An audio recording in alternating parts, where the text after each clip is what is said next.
आज आपण शिकणार आहोत ॲप्लिकेशन्स ऑफ डेरिव्हेटिव्हजमधला रेट हा टाईप. रेट फाइंड आउट करण्यासाठी डेरिव्हेटिव्हचा कसा उपयोग होतो आणि याच्यामध्ये वेगवेगळे टाईप्स असतात. त्यातला एक आपण टाईप मागच्या व्हिडिओमध्ये डिस्कस केला होता, तो होता velocity, acceleration and jerk. So याच्याबद्दल एक प्रॉब्लेम आपला सोडवून झाला होता. आणखीन काही प्रॉब्लेम्स बघूया.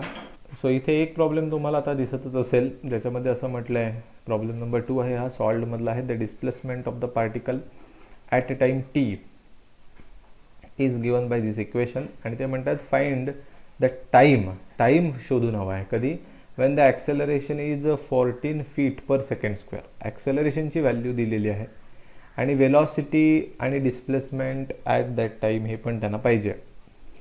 सो एस म्हणजेच displacement. So we have displacement S is equal to 2t³ minus 5t² plus 4t minus 3. ठीक आहे. तर इथे फीट पर सेकंड म्हटलं आहे. सो फीटमध्ये डिस्टन्स मोजलेलं आहे, फुटामध्ये. सो सी आपण असं शिकलो होतो की डिस्प्लेसमेंटला एस म्हटलं, याचं डेरिव्हेटिव्ह घेतलं की तुम्हाला वेलॉसिटी मिळते. याचं डेरिव्हेटिव्ह म्हणजेच काय? ds/dt. डिस्प्लेसमेंटचं derivative with respect to time म्हणजेच तुम्ही वेलॉसिटी फाइंड केला. मग तुम्हाला ॲक्सेलरेशन मिळतं जर तुम्ही व्हेलॉसिटीचं डेरिव्हेटिव्ह घेतलं with respect to time, dv/dt म्हणजे ॲक्सेलरेशन. आणि जर तुम्ही याचं पुन्हा डेरिव्हेटिव्ह घेतलं तर तुम्हाला जर्क ही कन्सेप्ट मिळते, ज्याचा अर्थ आहे की ॲक्सेलरेशनचं derivative with respect to time. So let start. Let differentiate with respect to time. So टाईमने डेरिव्हेटिव्ह घेतल्यावर एसचं डेरिव्हेटिव्ह येईल ds/dt is equal to 2 constant. t³ derivative येईल 3t² minus 5 constant. t² derivative येईल 2t प्लस 4 कॉन्स्टंट. टीचं derivative 1 minus 3चं derivative 0, कारण तो कॉन्स्टंट आहे, एकटाच आहे. तर ds/dt म्हणजेच आपण काय म्हटलं, derivative of displacement is nothing but velocity. So you can call this as velocity v is equal to, हे जरा नीट सिम्प्लिफाय करून घेऊया. 3 दुणे 6t² मायनस 5 दुणे 10t प्लस 4. That's it. हे झालं आपलं इक्वेशन नंबर 2. याला आपण युनिट काय लिहिणार, तर फीट पर सेकंड. आता याचं पुन्हा एकदा डेरिव्हेटिव्ह घेऊया म्हणजे आपण ॲक्सेलरेशनपर्यंत पोहोचू. सो पुन्हा एकदा मी घेतो differentiating with respect to time. So याचं दोन्ही साईडला डेरिव्हेटिव्ह घेतल्यावर व्हीचं डेरिव्हेटिव्ह येणार dv/dt is equal to 6 constant. हा t² डेरिव्हेटिव्ह येईल 2t, मग मायनस 10 कॉन्स्टंट. टीचं डेरिव्हेटिव्ह येईल 1 आणि प्लस 4 कॉन्स्टंट, त्याचं डेरिव्हेटिव्ह 0. सो देअरफॉर dv/dt आहे ते तसंच राहील इज इक्वल टू, हे 6 दुणे 12t होईल आणि हे मायनस 10. तर dv/dt म्हणजेच काय, ॲक्सेलरेशन. सो ॲक्सेलरेशनची व्हॅल्यू मिळाली 12t - 10. सो आपल्याला आता ॲक्सेलरेशनचं इक्वेशन रेडी आहे, वेलॉसिटीचं इक्वेशन रेडी आहे, डिस्प्लेसमेंटचं पण इक्वेशन रेडी आहे, जे की त्यांनीच दिलं होतं. सो हे आपल्याला गिवन होतं, त्याच्यावरून आपण हे वेलॉसिटीचं इक्वेशन मिळवलं आणि ॲक्सेलरेशनचं मिळवलं.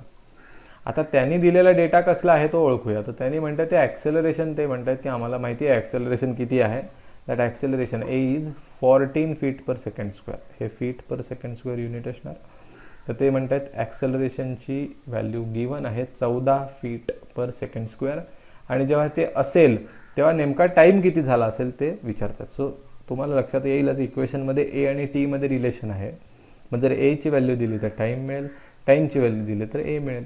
सो ए टाकूया याच्यामध्ये. So therefore 14 is equal to, हे इथे येईल 12t - 10. मायनस 10 इकडे टाकूया, प्लस 10 होईल, 14 आणि 10 24 होईल. 24 इज इक्वल टू 12t. 12 जाऊन डिवाइड होईल 24ला, 12 दुणे 24. So t is equal to 2 second. So आपल्याला पहिला जो क्वेश्चन विचारला होता की जेव्हा एवढं ॲक्सेलरेशन असेल 14 तेव्हा नेमका टाईम किती झालेला असेल. मग आपण ते केलं, जेव्हा 2 सेकंद पूर्ण झालेले असतील प्रवास करून तेव्हा असेल त्याच्याकडे. मग एकदा टाईम मिळाला की याच टायमिंगला म्हणजे टीची व्हॅल्यू 2 वापरूनच वेलॉसिटी आणि डिस्प्लेसमेंट फाइंड करून दाखवा. सो काय कठीण आहे, डिस्प्लेसमेंटचं इक्वेशन आहे, 2 व्हॅल्यू टाकली की मिळेल. So S is equal to 2 × 2³ minus 5 × 2² इथे जागा नसल्यामुळे मी खाली लिहितो, प्लस 4 × 2 -3.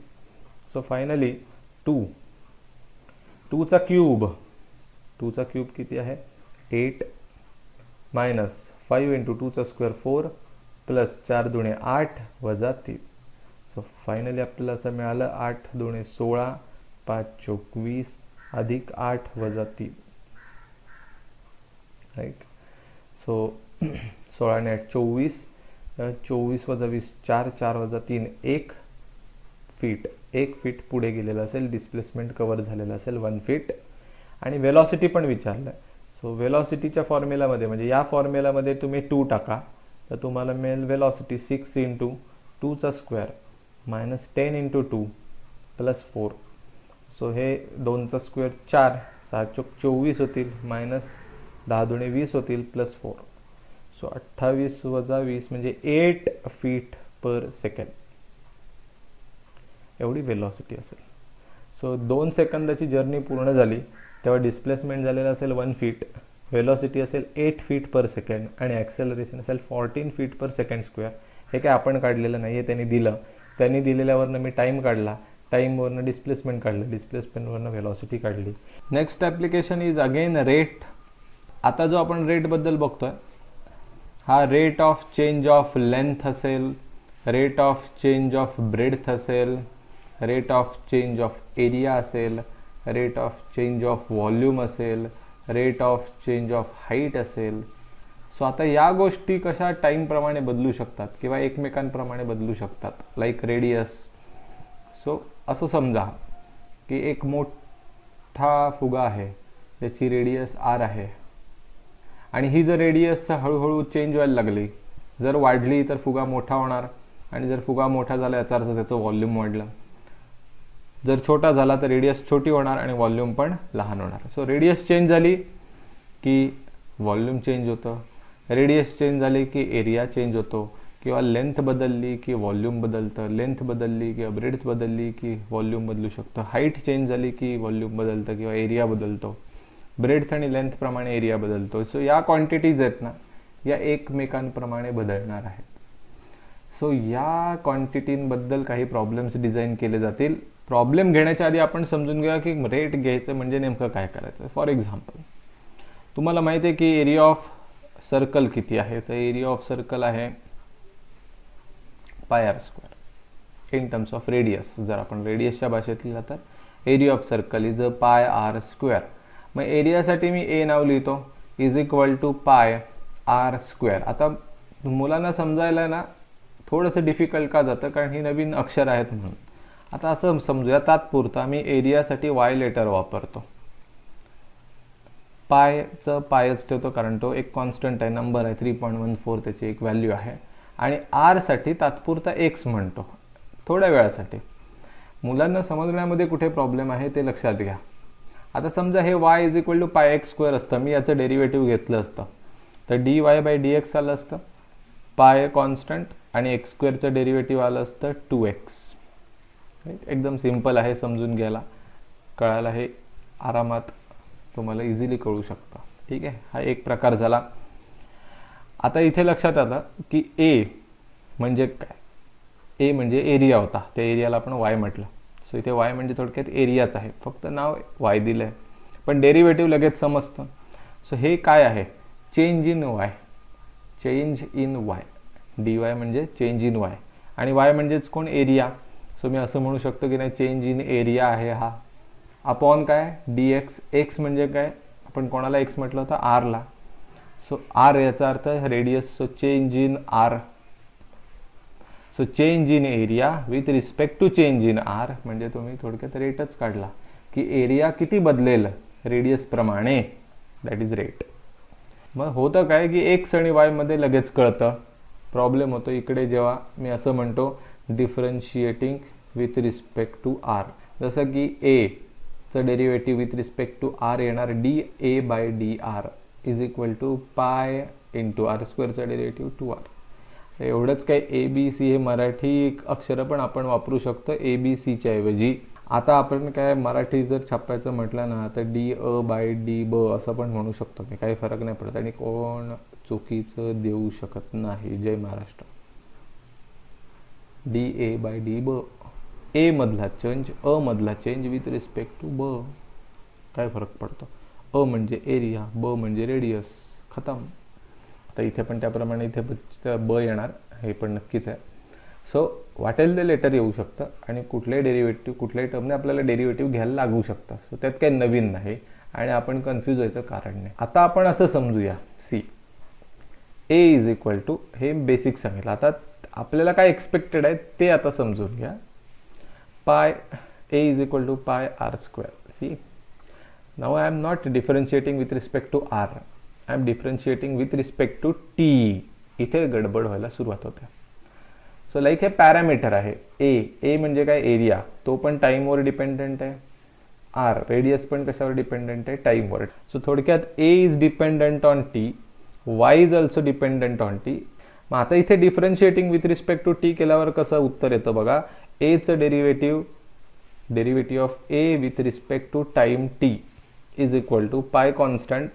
आणि आता आर स्क्वेअरचं डेरिव्हेटिव्ह काय येणार? तर आर स्क्वेअरचं डेरिव्हेटिव्ह 2r डायरेक्ट. पण इथे आर आलेला आहे, सो त्याच्या डेरिव्हेटिव्हने पुन्हा मल्टिप्लाय करायचं विथ रिस्पेक्ट टू टी. म्हणजे इथे टी स्क्वेअर असतं तर 2t बरोबर होतं, पण टी स्क्वेअरच्या ऐवजी आर स्क्वेअर आलाय म्हणून 2r लिहा, पण टीच्या जागी आर आलाय, त्यामुळे तुम्हाला पुन्हा मल्टिप्लाय करायला लागेल derivative of R with respect to T. हा पॉईंट तुम्हाला समजून घेणं गरजेचं आहे. First formula, area of circle A is equal to pi R square असतं. आता जर याचं आपण डिफरन्शिएट केलं तर कसं येईल? एचं D A by D T, pi constant, R स्क्वेअरचं काय येणार? 2r into D R by D T. हे पार्ट करण्यासाठी नाही देत आहे, तुम्हाला एक सवय व्हावी म्हणून. आर स्क्वेअरचं डेरिव्हेटिव्ह 2r, जसं एक्स स्क्वेअरचं 2x असतं तसं, पण टीच्या जागी आर आल्यामुळे त्याच्या डेरिव्हेटिव्हने मल्टिप्लाय केला. Surface area of sphere A is equal to असतो 4 पाय आर स्क्वेअर. म्हणजे स्फिअर, वॉटर ड्रॉप असेल, एखादा बॉल असेल, तर त्याचा जो बाहेरचा भाग आहे त्याचा एरिया किती असतो? तर 4 पाय आर स्क्वेअर. आणि त्याचं जर डेरिव्हेटिव्ह काढायचं म्हटलं तर D A by D T is equal to 4 pi constant, R स्क्वेअरचं again same 2r into D R by D T. त्याच्या व्यतिरिक्त volume of sphere v is equal to 4/3 pi R cube. So या केसमध्ये आता कसं derivative येईल बघा. व्हीचं derivative D V by D T is equal to 4/3 constant, pi constant. आता एक्स क्यूबचं डेरिव्हेटिव्ह तुम्ही कसं लिहिता? 3 पुढे येतो एक्सचा स्क्वेअर होतो. सेम आर क्यूबचं पण येईल, 3 पुढे आरचा स्क्वेअर, 3r स्क्वेअर. पण टीच्या जागी आर आल्यामुळे इंटू पुन्हा D R by D T. Now the first problem, त्याच्यामध्ये नीट वाचूया आपण. A stone is dropped into a quiet lake, म्हणजे एकदम शांत, स्टेबल पाणी असलेलं, अगदी संथपणे वाहतंय असं. And waves in the form of circles are generated, whirlpools त्याला म्हणतात. म्हणजे एकदम संथ पाण्यामध्ये दगड टाकला तर दगड जिथे पडतो, समजा इथे दगड पडला तर त्याच्या बाजूला असे पाण्याचे सर्कल्स, वेव फॉर्म्स तयार होतात है ना. आणि मग त्या पुढे पुढे अशा वाढत वाढत जातात आणि मग एका पॉईंटला ते डिसअपियर होऊन जातात. पुन्हा पाणी शांत होतं, थोडंसं डचमळतं, व्हर्लपूल्स म्हणतो आपण. आणि मग ते अशा वाढत वाढत पुढे पुढे जातात. सो इथे वेवफॉर्म तयार झाले की त्याची पुढे पुढे पुढे सरकत जाते. म्हणजे सर्कल हळूहळू मोठं मोठं होत जातं. ऑब्व्हियसली रेडियस पण मोठी मोठी होत जाते ना पहिल्यापेक्षा. सो त्यांचं म्हणणं आहे की असे सर्कल्स तयार झाले की radius of the circular wave increases. आता आपण रेडियससाठी नाव आर देऊ. So radius of circular wave असं मी म्हणतो पहिलं. प्रॉब्लेमला नीट समजून घ्या, लिहायला घाई करू नका. आर, स्मॉल आर नाव दिलं. त्याने काय म्हटलंय बघा, rate is 5 centimetre per second. कोणाचा? रेडियसचा. So rate of change of radius दिलेला आहे, कारण ते म्हणतात रेडियसचा रेट. आणि रेट कशामध्ये? With respect to time. मला कसं कळणार विथ रिस्पेक्ट टू टाईमच आहे. युनिट बघा काय आहे ते, सेंटीमीटर पर सेकंड, खाली सेकंड आहे म्हणजे टाईम आहे. सो थोडक्यात तुम्हाला ना dr/dt दिलं आहे, dr/dt म्हणजे रेडियस कशी चेंज होते टाईमप्रमाणे, आणि ते 5 दिलं आहे, 5. पुढे आता ते म्हणत आहे at the instant Wien the radius of the circular is 8, जेव्हा कधी रेडियस 8 सेंटीमीटर बनेल त्यावेळेला how fast the area enclosed is increasing, म्हणजे एक्झॅक्टली त्यावेळेला एरिया किती फास्ट, एरियाचा रेट काय असेल असं त्यांनी विचारलं. सो हरकत नाही, एरियासाठी आपण नाव लिहूया एरिया ऑफ सर्कल. देअरफॉर एरियाचं इक्वेशन काय असणार, πr², ऑब्व्हियसली. सो तुम्हाला जो प्रॉब्लेम विचारलाय तो कुठल्या 2 अक्षरांबद्दल विचारलाय, कुठल्या 2 फिजिकल क्वांटिटीबद्दल विचारलाय ते आधी कन्फर्म करा, एरिया अँड रेडियस. सो त्यांचं इक्वेशन डोळे झाकून लिहून टाका, A = πr². आता रेट बीट आहेत ते टाईमशी रिलेटेड आहेत, म्हणजे डेरिव्हेटिव्ह टाईमने घ्यायला पाहिजे. चला सुरुवात करू differentiating with respect to T. एचं डेरिव्हेटिव्ह येईल dA/dt = पाय constant, r² derivative 2r into पुन्हा टीच्या जागी r आल्यामुळे dr/dt. मग आता त्यांना नेमकं हवं आहे काय, एरिया हवा आहे का, एरिया हवा असतं तर A काढायला लागलं असतं, पण त्यांना एरिया नको. ते म्हणतात हाऊ फास्ट, किती पटापट एरिया इज इन्क्रीजिंग, एरिया पण किती पटापट वाढेल, म्हणजे त्यांना एरिया नको आहे, एरियाचा रेट हवा आहे dA/dt. सो देअरफॉर dA/dt हा त्यांना फाइंड आउट करून पाहिजे असेल तर 2πr इंटू dr/dt ही व्हॅल्यू फाइंड करायला पाहिजे. मग dA/dt हेच त्यांचं एम आहे, हेच आपल्याला हवं आहे. ते सोपं आहे की, ह्या व्हॅल्यूज आणा कुठनं शोधून आणि टाका याच्यामध्ये. तर 2 कॉन्स्टंटच आहे, पाय कॉन्स्टंट आहे, त्याच्यात काही टेन्शन नाही. dr/dt त्यांनी उगाचच दिलेलं नाही आहे, ते लागणार आहे तुम्हाला, त्यांना आधीच माहिती आहे. इथे टाकू शकता 5. आणि मग आता राहिला r. आता r किती टाकायचं तर ते तुम्हाला इथे दिसेल. त्यांनी असं विचारलं की आम्हाला एरिया कधी काढून द्या रेट, जेव्हा रेडियस 8 झालेली असेल तेव्हा, म्हणजे हे रेडियसबद्दल दिलं आहे. पुन्हा इथे वाचू शकता, radius of the circular wave is 8, म्हणजे r ची व्हॅल्यू गरज पडलीच तर 8 टाका, आणि आपल्याला गरज आहे r टाकायची, 8 टाकलं. सो dA/dt ला कसं म्हणणार इंग्लिशमध्ये, rate of change of area with respect to time is equal to 8×5 = 40 × 80 80π. इथे हा प्रॉब्लेम पूर्ण झाला.